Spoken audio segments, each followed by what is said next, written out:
അമേരിക്കയിൽ സ്ഥിരതാമസമാക്കിയ വരുൺ തന്റെ ചേട്ടൻ സന്ദീപിന്റെ വിവാഹത്തിനായി തെലങ്കാനയിലെ ഒരു ഉൾനാടൻ ഗ്രാമത്തിലെത്തുന്നു. സന്ദീപ് വിവാഹം കഴിക്കുന്നത് ഭാനുവിന്റെ മൂത്ത സഹോദരിയെയാണ്. ആ ഗ്രാമത്തിൽ വെച്ച് വരുൺ തന്റേടവും കുസൃതിയും നിറഞ്ഞ ഭാനുവിനെ കണ്ടുമുട്ടുന്നു. അവരുടെ സംസാരരീതികളും പരമ്പരാഗതമായ ജീവിതശൈലികളും വരുണിന് കൗതുകം നൽകുന്നു. ക്രമേണ ഭാനുവിന്റെ സൗന്ദര്യത്തിലും സ്വഭാവത്തിലും വരുൺ ആകർഷിക്കപ്പെടുന്നു. ഭാനുവിനും വരുണിനെ ഇഷ്ടമാകുന്നുണ്ടായിരുന്നു.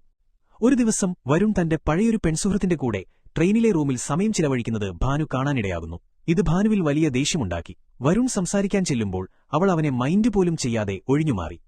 ഭാനുവിന്റെ സഹോദരിയുടെ വിവാഹം കഴിഞ്ഞ ശേഷം വരുൺ നിരാശയോടെ അമേരിക്കയിലേക്ക് മടങ്ങി.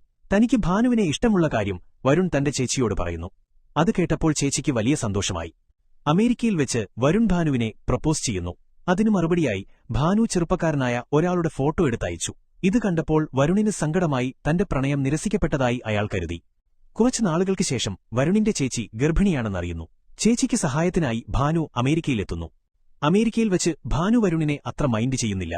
എന്നാൽ പിന്നീട് വീണ്ടും വരുണിനെ കാണുമ്പോൾ ഭാനുവിന് അവനോടുള്ള പഴയ ഇഷ്ടം തിരികെ വരുന്നു. എങ്കിലും ഭാനുവിന് ഒരു നിബന്ധനയുണ്ടായിരുന്നു. വിവാഹശേഷം താൻ തന്റെ നാടും വീടും വിട്ട് എങ്ങോട്ടും പോകില്ല. ഈ നിബന്ധന കാരണം ഭാനു വരുണിനെ അവോയ്ഡ് ചെയ്യാൻ ശ്രമിച്ചു.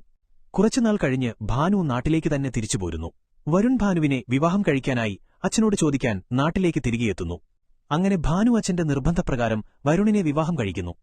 വിവാഹശേഷം ഭാനുവിന്റെ കുടുംബത്തോടുള്ള സ്നേഹവും നാടിനോടുള്ള അടുപ്പവും മനസ്സിലാക്കിയ വരുൺ തന്റെ വിദേശത്തെ ജോലി ഉപേക്ഷിച്ച് ഇന്ത്യയിൽ സ്ഥിരതാമസമാക്കാൻ തീരുമാനിക്കുന്നു. ഈ സന്തോഷവാർത്ത അറിഞ്ഞപ്പോൾ ഭാനുവിന് വലിയ സന്തോഷമുണ്ടാകുന്നു. അവരുടെ പ്രണയം പൂർണ്ണമാകുന്നു.